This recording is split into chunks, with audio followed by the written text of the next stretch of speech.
Body a of mass 4m moving with speed u, एक body है जिसका mass है हमारे पास 4m, u स्पीड से मूव कर रही है, collides with another body of b of mass 2m at rest, ये दूसरी बॉडी है हमारे पास 2m मास की एट रेस्ट, इससे कोलाइड की है।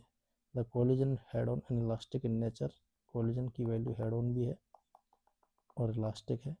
After the collision the fraction of the kinetic energy lost by the colliding body, एक ही जो ये बॉडी जो है उसकी काइनेटिक एनर्जी में कितना लॉस हुआ उसका फ्रैक्शन पूछा है।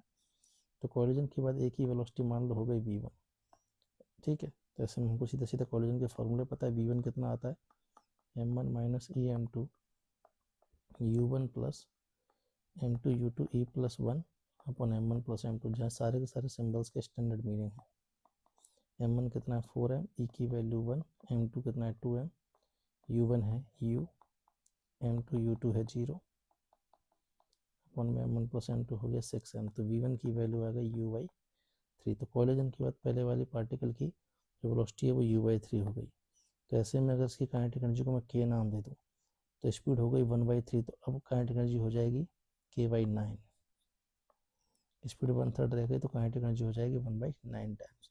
तो डिक्रीज कितने का आया, एक ही स्पीड में कितने का डिक्रीज आएगा, तो वो कितने का होगा, k से k/9 हो गई, तो ये 8k/9 का लॉस देखने को मिला। तो फ्रैक्शनल लॉस इज 8/9।